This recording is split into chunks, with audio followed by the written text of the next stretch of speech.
Better to speak with than Catherine Oller. She is the board member of the League of Women Voters here in Corpus Christi and chairwoman for Get Out the Vote. Catherine, thank you so much for joining me today. Thank you. It's an honor and a privilege, Clarissa. Thank you. Well, you've already done us the honor of teaching us how to become educated and casting an educated vote this year. But first and foremost, tell us a little bit about the history with women's ability to vote.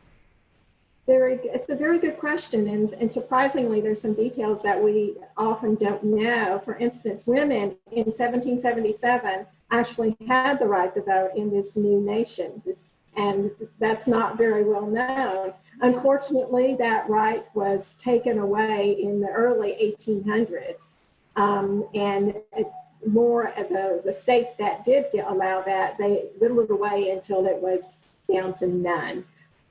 And so it took us from that time back to 1920 to get that right, secure that right again. That is interesting and something that should stick with us as women to know that it's something that we were originally entitled to that was basically taken away and took so long to earn back. So let's talk about the significance of having this right to vote. I mean, a lot has happened in the past 10 years, the past 100 years for women and many minorities in this country. What is the significance of having a right to vote?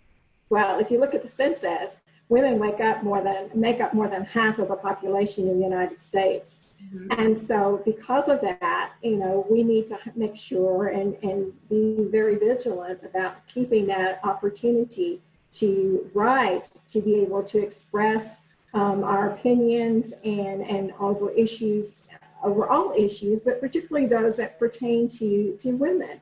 Whether this is about family, this is about children, this is about right to work, whether it's about equal pay for equal work, all of this depends on making sure that we keep those issues at the forefront. We have to be ever vigilant and make sure that we protect that right.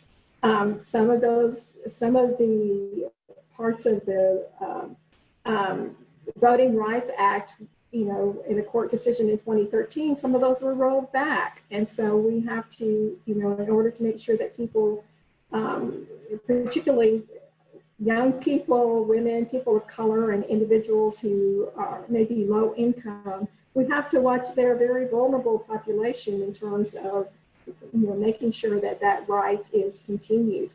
And it is a right, and it is something that wasn't granted to women.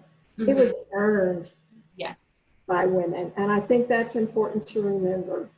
100%. And I would say that's probably our takeaway from this conversation is although we may not have physically been there for that, it is a part of our history. It's a part of where we come from. And we as women have to stand together and, as you mentioned, stay vigilant in our efforts to stand up for what we want for ourselves, for our children, and for our future. There's still a lot of work to be done.